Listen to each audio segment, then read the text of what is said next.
Meta is under trouble, this as it's now being scrutinized by the centre, and that happens to be our top focus this hour. You're watching the Morning News Hour with me, Akanksha Swaroop. Let's get started with some breaking inputs coming in.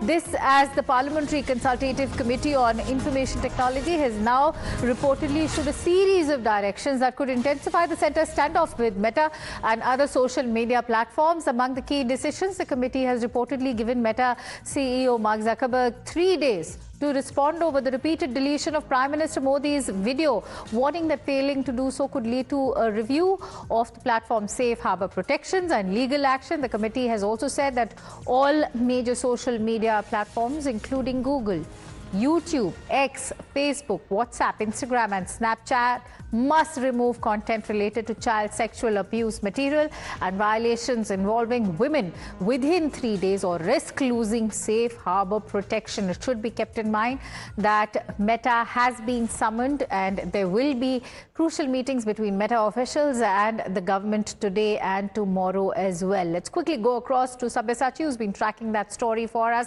Sabya, could you please shed more light on the directives that have now been issued by the Parliamentary Committee for Meta?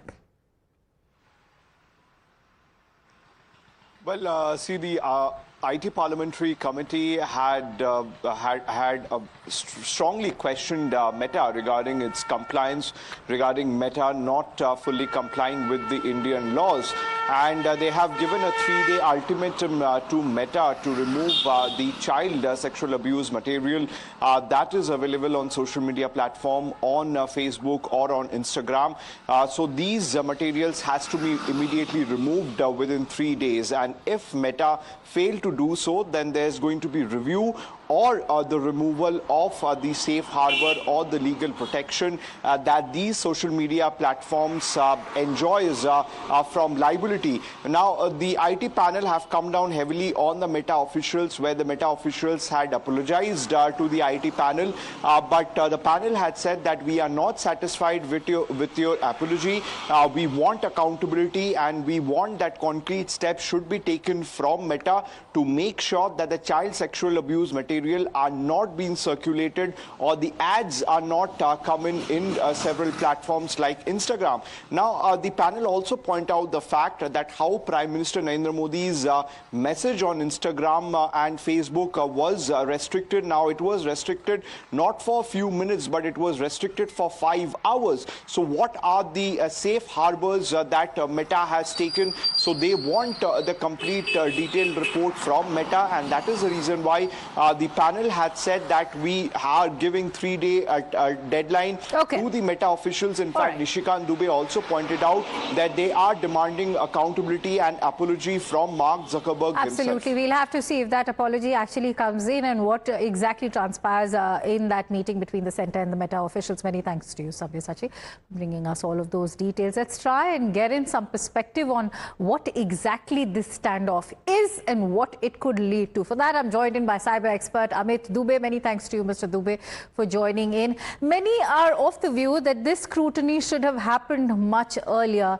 And why should Meta even have the right to these safe harbour protections? What is your assessment to begin with? I think this has been discussed earlier also, that Meta, the scrutiny process of Meta is biased. They were selectively prioritizing some content during CGP protest also.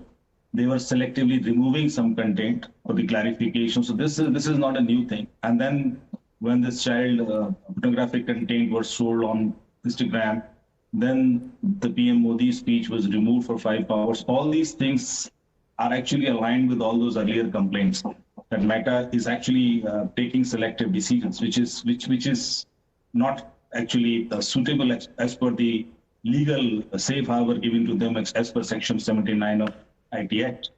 And this is a violation of Sector 79. So they should not now use this liberty, and they should be treated as a content creator and moderator. And that's why I think the legal action should be taken against them. This is not first time. This has been reported earlier as well. And Meta should take the responsibility of it. Now they are saying that they will moderate their scrutiny process and they will improve it. Absolutely. But this is not good. Mr. Dubey, the big question is, why wasn't this moderation done earlier? why weren't the law enforcement also waking up to this kind of lackadaisical approach that has been adopted so far till now by Meta? The other aspect of the standoff between the center and Meta is also to do with child exploitative sexual content that's been doing the rounds on various Meta platforms, particularly Instagram. What do you think the government can do apart from sending out these directives to ensure that such content is completely eliminated? I think when these previous social media guidelines were proposed by government in 2023, it was very clear that these platforms will take the responsibility of any such content to remove in time. Now they are taking the advantage of those guidelines. They are removing content which is actually not suitable as per their biased opinion. I think this is something very serious, very, very serious. And I'm putting this allegation seriously because I have seen this in many situations, that Meta is actually taking this call very selective. And sometimes they are even violating the laws. So at a side where they are actually allowing a person to sell this child pornographic content, another side they are actually deleting a content of a prime minister's post. Now this cannot be accepted. So whatever reasons they may have, this is very clear that there is someone who is taking biased decisions. And this is not only AI decision. This cannot be an AI decision. AI cannot take this call because there is nothing wrong in PM's speech. Or if they have, this has been removed because of some automated scrutiny, they should give us the reason. What was wrong in that speech? Why it was removed for 5 hours? They don't have any such clarity on it. So that's why I'm saying that there are some human involvement.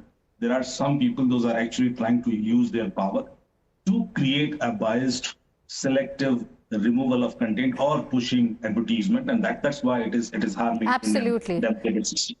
Apart from just political bias, there's also the fear of how AI is being misused, especially in the age of fake news and disinformation. That there's a lot that the government needs to address, particularly when it comes to the safe harbor protections that have been granted to Meta at the moment. Many thanks to you, Mr. Dubey, for sharing those invaluable insights with us here at Times Now. With that, now remember, the Modi government has significantly stepped up scrutiny of Meta. What began with the controversy over the temporary removal of Prime Minister's video has now widened to include concerns over alleged child abuse material, advertisements, AI-generated deepfakes, and the platform's content moderation systems. Just yesterday, it was here at Times Now, which told you that the centre had summoned Meta's global public policy head Joel Kaplan, along with an Instagram technical officer. Now, with that meeting scheduled for today, sources tell Times Now that the government is expected to seek answers on child safety safeguards, AI-related risks, and algorithmic functioning as well. So even as the centre tightens the screws, Meta is facing scrutiny from another front. Which one is that? The National Commission for Protection of Child Rights has launched a probe into allegations that Instagram carried advertisements that are linked to child sexual abuse material. Remember, reports had come to light on 3rd July when a journalistic investigation found that Instagram India promoted ads that were selling this kind of child sexually exploitative material, with advertisements redirecting users to even Telegram channels that were selling illegal content. So the Commission will now examine Meta's compliance and child safety mechanisms as well. On that note, let's also take you through what is the safe harbor protection that has in fact been granted to Meta. There's of course the NCPCR, which has already been probing that. But if you talk about Section 79 of the IT Act, which is what the safe harbor is all about, to begin with, it grants a legal shield to these platforms. It limits the liability for user-generated content as well, which is why we are seeing this kind of sexually exploitative content, particularly on platforms like Facebook and Instagram. So the protection also is subject to due diligence, the onus of which is left on various platforms, whether that is Instagram, Facebook, even WhatsApp. Platforms must adhere to those, and if those safeguards are not implemented by these platforms, they can lose their safe harbor protections over non-compliance. And that is exactly what could happen to Meta if they fail to meet the directives that have been sent out by the Parliamentary Committee.